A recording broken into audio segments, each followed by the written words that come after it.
வணக்கம். கொஞ்ச நாளா இந்தியால தங்கம், வெள்ளி விலை எப்படி ராக்கெட் மாதிரி ஏறி இறங்குதுன்னு பாத்தீங்களா? சந்தையில ஒரு பெரிய ஆட்டமே நடந்துகிட்டு இருக்கு. சரி, இந்த விலை மாற்றங்களுக்கு பின்னால என்னதான் இருக்கு? அடுத்து என்ன நடக்க போகுதுன்னு இன்னும் கொஞ்சம் டீட்டெயிலா பார்க்கலாம் வாங்க. இப்போ ஸ்கிரீன்ல தெரியற இந்த நம்பரை பாருங்க. 1,58,000 ரூபாய். இந்த ஒரு நம்பர் இந்திய சந்தையில ஒரு பெரிய புயலையே கிளப்பிருக்கு. இது வெறும் நம்பர் இல்ல, இது ஒரு புதிய வரலாற்று சாதனை. ஆமாங்க, இதுதான் 10 கிராம் 24 கேரட் தங்கத்தோட புது ஹை. ஆனா தங்கம் மட்டும் தனியா அந்த ரேஸ்ல ஓடல. வெள்ளியும் ஒன்னும் சும்மா இல்ல. ஒரு கிலோ கிட்டத்தட்ட 2,64,000 ரூபாய் வரைக்கும் போயிருக்கு. இந்த விலை உயர்வு முதலீட்டாளர்களோட ஹார்ட் பீட்டை பயங்கரமா எகர வச்சிருக்குன்னே சொல்லலாம். ஆனா ஒரு விஷயம், இந்த விலை ஏறுறது சும்மா நேரா போகல. இது ஒரு பயங்கரமான ரோலர் கோஸ்டர் பயணம் மாதிரி. செங்குத்தான ஏற்றம், திடீர்னு சரிவுன்னு ஒரே அமர்க்களமா இருக்கு. இப்போ சந்தையோட இந்த கணிக்க முடியாத தன்மை பத்தி தான் நம்ம பார்க்க போறோம். இந்த ஸ்லைட்ல இருக்கிற கோட் சொல்ற மாதிரி சந்தை ஏன் இப்படி கணிக்க முடியாம இருக்குன்னா, அதுக்கு காரணம் உலக அளவுல நடக்கிற விஷயங்களும் இன்வெஸ்டர்களோட மனநிலையும் தான். விலை எந்த நேரத்துல வேணாலும் டைரக்ஷனை மாத்தலாம். இந்த சார்ட் நிலைமைய இன்னும் சிம்பிளா புரிய வைக்கும். தங்கத்தை ஒரு பெரிய ஸ்டடியான கப்பல்னு நினைச்சுக்கோங்க. அப்போ வெள்ளி அது ஒரு சின்ன வேகமான ஸ்பீட் போட் மாதிரி. வேகமா போகும், ஆனா ஈஸியா தடுமாறும். இதனாலதான் சில சமயம் வெள்ளியோட விலை திடீர்னு 8% வரைக்கும் சரசரன்னு சரியுறத நம்ம பாக்குறோம். அதோட ஏற்ற இறக்கம் ரொம்பவே அதிகம். அப்போ இந்த நெருப்புக்கு எண்ணெய் ஊத்துறது எது?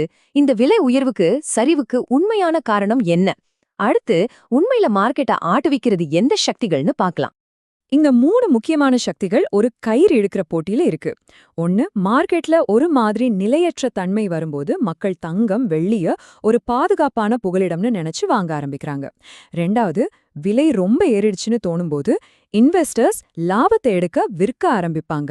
அப்போ விலை சரியும். மூணாவது, உலக பொருளாதார சிக்னல்கள். இதுதான் மொத்த மார்க்கெட்டையும் ஆட்டி படைக்குது. சரி, இந்த உலகளாவிய பேரியல் பொருளாதார சிக்னல்ஸ்னா என்ன? சிம்பிளா சொல்லணும்னா, இது அமெரிக்கால நடக்கிற சில பெரிய விஷயங்கள். உதாரணத்துக்கு, அங்க டாலரோட மதிப்பு ஏறுச்சுன்னா இங்க தங்கத்தோட விலை குறைய வாய்ப்பு இருக்கு.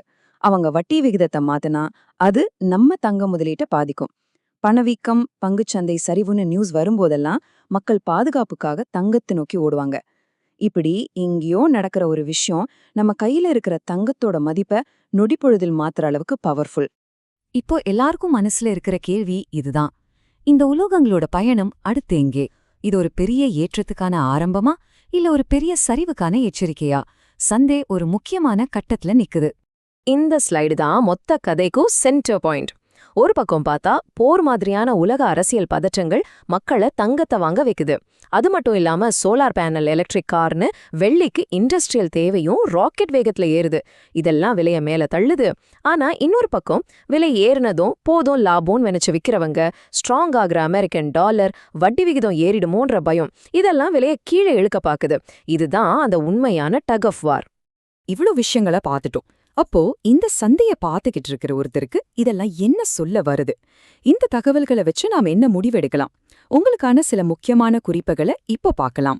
முதலே சொல்லிடுறேன், இது எந்த நிதி ஆலோசனையும் இல்ல. ஆனா சில பொதுவான பார்வைகள் இங்க இருக்கு. ஷார்ட் டேர்ம் ட்ரேடர்ஸ் பயங்கரமான ஏற்ற இறக்கங்களுக்கு தயாரா இருக்கணும். ஆனா நீண்டகால முதலீட்டாளர்களுக்கு இது அவங்களோட இன்வெஸ்ட்மெண்ட் போர்ட்ஃபோலியோவை பன்முகப்படுத்த, அதாவது டைவர்சிஃபை பண்ண ஒரு நல்ல வாய்ப்பா இருக்கலாம். போர்ட்ஃபோலியோ பன்முகப்படுத்தல்னா என்ன? சுருக்கமா சொல்லணும்னா, நம்ம எல்லா மூட்டையும் ஒரே கூடையில வைக்கக்கூடாதுன்னு சொல்வாங்க இல்லையா? அதுதான் இது. நம்ம பணத்தை பங்குகள், பாண்டுகள், தங்கம்னு பிரிச்சு முதலீடு செய்யறது. இதனால ஒரு மார்க்கெட் சரிஞ்சாலும் இன்னொன்னு நம்மள காப்பாத்த உதவும். கடைசியா உங்களை ஒரு கேள்வியோட விட்டுட்டு போறேன். எது சரி எது தப்புன்னு கணிக்க முடியாத இந்த உலகத்துல தங்கம், வெள்ளி மாதிரியான உலோகங்கள் நம்ம நிதி பாதுகாப்புக்கு ஒரு நங்கூர மாதிரி உதவுமா, இல்ல கணிக்க முடியாத அலைகள்ல சிக்க வைக்கிற ஒரு ஆபத்தான பந்தயமா? நீங்க தான் யோசிக்கணும்.